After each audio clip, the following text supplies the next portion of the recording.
Welcome to Medwise. Monthly once நம்ம வெளியூரில் நடக்கிற சண்டே மார்க்கெட்டுக்கு போகலான்னு பிளான் பண்ணியிருக்கோம். அதனால் நம்ம இந்த மந்த் பார்த்தீங்கன்னா கோயம்புத்தூர் வந்திருக்கோம். ஸோ நாங்கள் இந்த இடத்துக்கு வந்தாச்சு. இது என்ன கோடுன்னா இங்கே முள்ளு கோடுன்னு போட்டிருக்கு, ஒரு இடத்துல மரக்கடை கோடுன்னு போட்டிருக்கு. நாங்கள் காலையில் 9 மணிக்கெலாம் போயிட்டோம். ஸோ அப்படியே பார்த்துட்டு போகும்போது ஆப்போசிட்டில் ஒரு கடை அப்போ தான் ஓப்பன் பண்ணிக்கிட்டு இருந்தாங்க. கூட்டம் அதிகமாக இருந்துச்சு. அப்போ கண்டிப்பாக நம்மளுக்கு ஏதாவது ஒன்று நம்மளுக்கு தேவைப்பட்டது கிடைக்குமே அப்படின்ட்டு உள்ளே புகுந்து பார்த்தோம். அங்கே இன்னும் அந்த மூட்டையை கூட ஓப்பன் பண்ணவே இல்லை. ஸோ அதனால் கூட்டம் அதிகமாக இருந்துச்சு. சரி பின்னாடி வந்து பார்த்துக்கலாமே அப்படின்னு கிளம்பிட்டோம். அப்படியே பார்த்துட்டு இந்த ஸ்ப்ளெண்டருக்கு சீட்டுக்கு அதுக்கு வாங்கிட்டு அடுத்த கடையை பார்த்துட்டு கிளம்பியாச்சு. இதோட விலை 50 ரூபா தான் சொன்னாங்க. பக்கத்துலேயே வந்து பார்த்திங்கன்னா 50 குயிக் இந்த மாதிரி வச்சுருந்தாங்க. இதில் என்ன பிரச்சனைனா நாங்கள் ஏதாவது காஞ்சி போய் கல் மாதிரி இருக்கும். ஸோ அதனால் நம்ம அதை யூஸ் பண்ணவே முடியாது. வேணுமா அது கேளு ஏன்ட்ட கேட்டேன்னா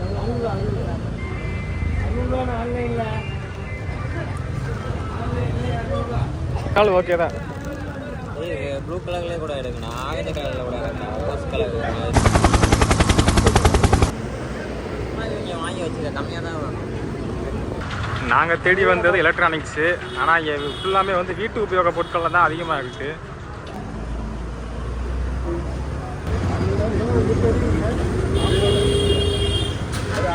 இன்னும் அவ்வளோதானா?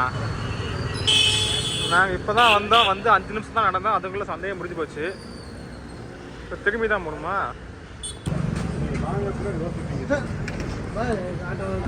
நார்மல் பேட்டரி போகணும். அதுக்கடுத்து இந்த ஃபேன் வாங்கினோம். இதில் வந்து டைப் சி மாடலில் போடுற மாதிரி தான் இருந்துச்சு, ஆனால் பேட்டரி இல்லை. அடுத்து ஒரு குட்டி வந்து ஜூஸ் போடுற மிஷின் இருந்துச்சு. நாங்கள் எடுத்து பார்த்தோம், நல்லா நீட்டாக தான் இருந்துச்சு. எவ்வளோன்னு கேட்டோம், 250 ரூபா சொன்னாங்க. ஆனால் அது என்ன பிரச்சனைனா ஆன் பண்ண உடனே ஆஃப் ஆகுது அப்படின்னு சொன்னாங்க. ஸோ அதனால் வந்து நம்ம வேணாம் அப்படின்ட்டு வச்சுட்டு வந்தாச்சு. அடுத்து ஸ்டெபிலைசர் மாதிரி ஒன்று இருந்துச்சு, எடுத்து பார்த்தோம். ஆனால் அது நெபுலைசர், அதாவது நம்ம ஹாஸ்பிட்டல் இதெல்லாம் வந்து ஆவி பிடிச்சதுக்காக வச்சுருப்பாங்க, அந்த மிஷின் தான் அது. அடுத்து ஒரு கடையில் நிறையா பொருள் இருந்துச்சு. நாங்கள் ஒவ்வொன்றா தேடி பார்த்தோம் ஏதாவது வித்தியாசமாக கிடைக்குமா அப்படின்ட்டு. அங்கே குட்டியூண்டு டிவி ப்ளஸ் ஃபோன் இருக்க மாதிரியான ஒரு செட்டப்பில் ஒரு ஃபோன் இருந்துச்சு. இது வாங்கலாம்னு நினச்சோம், ஆனால் ஆல்ரெடி இது வந்து பேரம் பேசிகிட்டு இருந்தாங்க. இது என்ன மாதிரியான ஃபோன், இது எதில் யூஸ் பண்ணுறது அப்படின்னு உங்களுக்கு தெரிஞ்சால் கமெண்ட்டில் சொல்லுங்கள். நாங்கள் ஃபஸ்ட்டு பார்த்த கடை இன்னுமே வந்து ஓப்பன் பண்ணவே இல்லை, மூட்டையெல்லாம் அப்படியே தான் இருந்துச்சு. இப்போ தான் போனோம், அதுக்குள்ளே முடிச்சுட்டு மொத்தமாக முடிச்சு வெளியே வந்துட்டோம். அது இன்றைக்கி வந்து கடை ஓப்பன் பண்ணலையா இல்லை மொத்தமாக இவ்வளோ கடை தானா அப்படின்னு தெரியல. அதனால் ஒரு டீயை குடிச்சிட்டு அடுத்து இன்னொரு ரவுண்டு உள்ளே போய் பார்ப்போம். டீயை குடிச்சிட்டு செகண்ட் ரவுண்டு போனோம். அங்கே அந்த ரிமோட் கண்ட்ரோல் ஜெட்டு இருந்துச்சு. இதில் வந்து ஒரு பக்கம் ரெக்கம் மட்டும் வந்து வேலை செய்யலை அப்படின்னு சொன்னாங்க. அதே டைம் அந்த ரிமோட்டும் வந்து அந்த ஜெட்டு கூட வந்து கனெக்ட் ஆகலை. நம்மளே சரி பண்ணிக்கலாமே அப்படின்ட்டு வாங்கிட்டோம். இது வந்து மோஸ்ட்லி அதிகமான கடைகள்லாம் கிடையாது, கொஞ்சம் தான் இருக்குது. ஏன் அப்படின்னா இங்கே வந்து டிராஃபிக் அதிகமாகும் அப்படின்ட்டு நிறைய கடை வந்து வச்சக்கூடாதுன்னு சொல்லிட்டாங்கன்னா 9 மணிக்கு வந்தோம், 10 மணிக்கு கிளம்பிட்டோம். எலக்ட்ரானிக்ஸ் பழைய பொருள் அந்த மாதிரிலாம் எதுவும் இல்லை. அதனால் 2 கட்டு பொருள் மட்டும் வாங்கினோம். அடுத்து உக்கடம்ன்ற ஏரியாவில் வந்து பைக் ஸ்பேர் வந்து அதிகமாக வச்சுருப்பாங்க. அதுக்குன்னு எக்கச்சக்கமான கடைகள் இருக்குன்னு சொன்னாங்க. ஆனால் என்னென்னா அங்கே வந்து சண்டே லீவு, அதுக்கு பக்கத்துலேயே வந்து ஒரு காய்கறி மார்க்கெட் இருந்துச்சு. சரி மார்க்கெட் தானே அப்படின்ட்டு அதே வீடியோ எடுக்கலாமே அப்படின்ட்டு கிளம்பிட்டோம். இங்கேயே ஏதாவது பழைய பொருள் வச்ச கடை இருக்குமா அப்படின்ட்டு தேடி பார்த்துட்டு இருந்தோம். அதே மாதிரி ஒரே ஒரு கடை மட்டும் அங்கே இருந்துச்சு.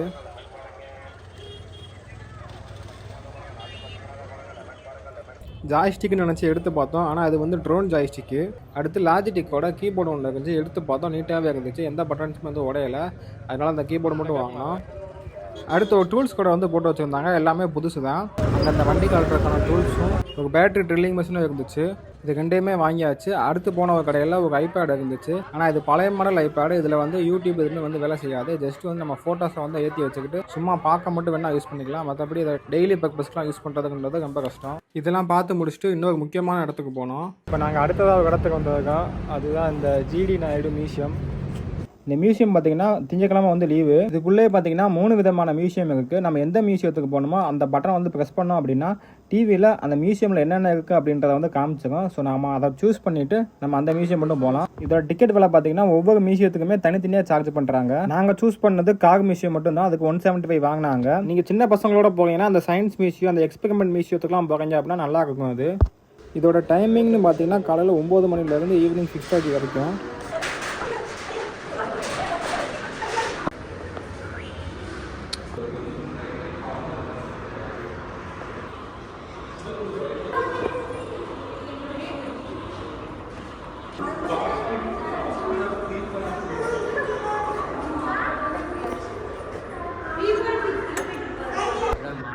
மாயில இருந்து ஸ்டீம் போயிட்டு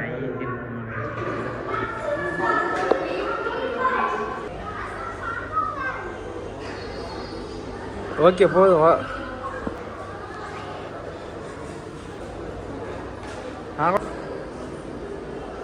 இதான் வந்து ஸ்டேரிங். இதை அப்படியே திருப்பும் போது வீல் சுத்தம். இது வந்து சிங்கிள் சிலிண்டர் இன்ஜின். அது அந்த வீலை வந்து நம்ம சுற்றி விட்டால் தான் ஆன் ஆகும். சிம்பிளாக வந்து இந்த உள்ளே இருக்கிறது அதான் கிளச்சு. அங்கே சைடில் இருக்கும் ஆக்சிலேட்டரு. அந்த இதை வந்து முன்னாடி இழுத்தோம்னா முன்னாடி போகும், பின்னாடி இழுத்தோம்னா பின்னாடி போகும். இதான் மொதல் வந்த ஃபோர்டு மாடல் டி அதிகமாக சேல் ஆன கார். இந்த அங்கே போட்டு எவ்வளோ மேனுஃபேக்சர் பண்ணியிருக்காங்க. கிட்டத்தட்ட 100 வருஷத்துக்கு முன்னாடி 1926 MDP. இது கோயம்புத்தூர் வண்டி. இந்த வண்டியை கண்டிப்பாக இங்கிலீஷ் படத்தில் பார்த்துருப்பீங்க. அந்த வண்டிக்கு போய் பிடிச்சிருக்கோம். இதை வச்சு தான் வந்து ஒரு கேஸ்லேயே ஜெயிப்பாங்க. இது வந்து பாக்ஸர் இன்ஜின் PMWல இருக்கான். ஏய் அத்தான் பண்ணக்கூடாதுண்டாங்க அவங்க. இங்கெல்லாம் தொழில்னா அதுக்காக தான் கொடுத்துருக்காங்க. இன்னும் லக்கேஜ் முன்னாடி இருக்குதாக்கா. இதுலேயே இருந்தால் அதில் பின்னாடி இருக்குன்னு அதே மாதிரி இன்ஜின்லாம் பின்னாடி இருக்குது. லக்கேஜ் முன்னாடி ஃபுல்லாக லக்கேஜ். அதுலேயே வந்து முன்னாடி லக்கேஜ் வச்சதா இருக்குது. ஏகா 375 cc தான்டா, சிங்கிள் சிலிண்டர். அது 9 bhp. பைக்லேயே இப்போலாம் 24 இருக்குது. அந்த மாடல் டி மாடலே வந்து 20 bhp தான். இந்த வண்டி கண்டிப்பாக எல்லாத்துக்கும் ஞாபகம் இருக்கும். நம்ம மிஸ்டர் பீனோட வண்டி. அங்கே உள்ள டிவிலே வந்து அந்த கார்லாம் எந்தெந்த படத்துலலாம் யூஸ் பண்ணியிருக்காங்க அப்படின்றத போட்டுக்கிட்டு இருந்தாங்க.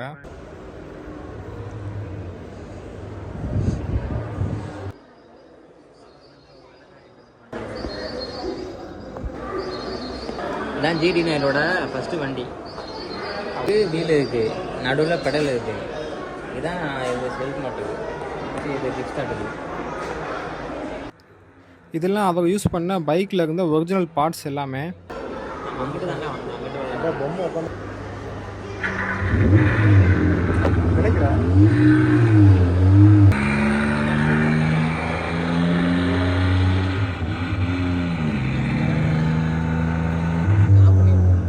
ஏரோப்ளைனில் யூஸ் பண்ணிட்டு இன்ஜின் ஆனாங்களே.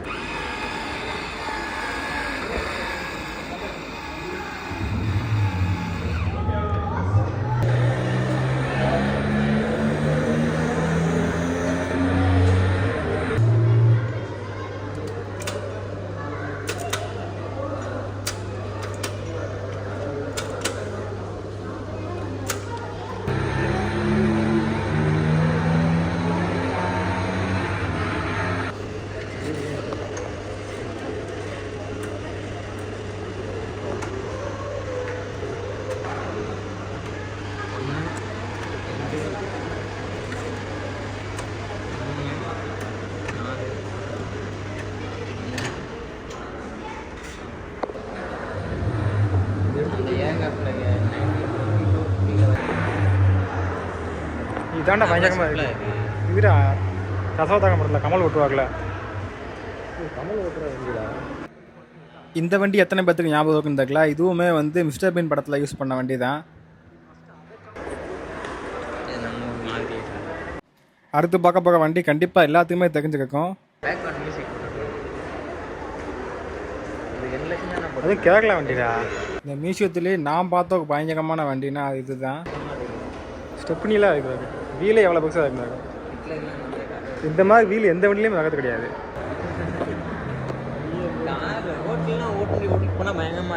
வளர்ப்பாங்க. இதெல்லாம் கையில் ஸ்டார்ட் பண்ணுறது. கையில் ஸ்டார்ட். இந்த வண்டியெல்லாம் பார்க்கும்போது அப்படியே கப்பல் மாதிரி இருக்குது. பின்னாடி அவ்வளோ நீளமாக இருக்குது. இதெல்லாம் எப்படி வளர்ப்பாங்கன்னே தெரியல.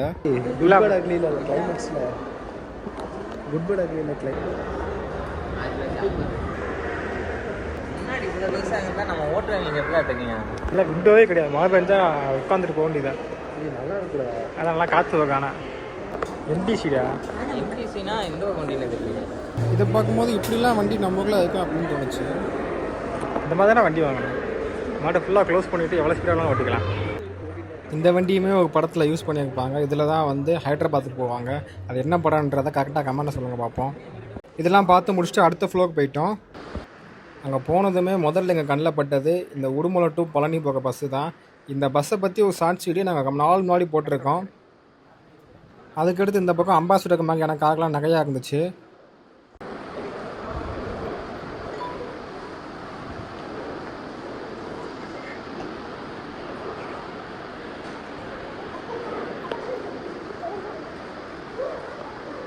இந்த வண்டி நிறைய பேர் தெரிஞ்சிருக்கும். மிஸ்டர் பீனில் வந்து அடிக்கடி இந்த வண்டி தான் இருக்கும்.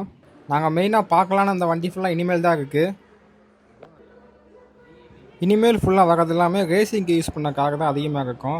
முக்கியமாக இந்த F1 காரு பார்க்கவே நல்லா பயங்கரமாக இருந்துச்சு.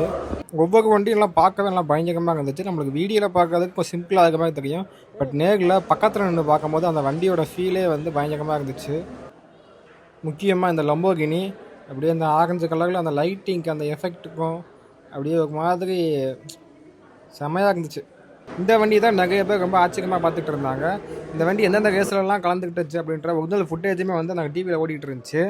அடுத்து இன்னுமே சில F1 கார்ஸ்லாம் இருந்துச்சு. வித்தியாசமான மாடலில் வித்தியாசமான டிசைனில் உள்ள வண்டிலாம் நிறையா இருந்துச்சு. கடைசியாக இந்த ரோல்ஸ் ராய்ஸ் கார் இருந்துச்சு. ரோல்ஸ் ராய்ஸ்லேயே பழைய மாடல் ஒரு வண்டி இருந்துச்சு. நாங்கள் அதை காட்டாம விட்டோம். அந்த வண்டி தான் இது. ரெண்டுமே ரோல்ஸ் ராய்ஸா?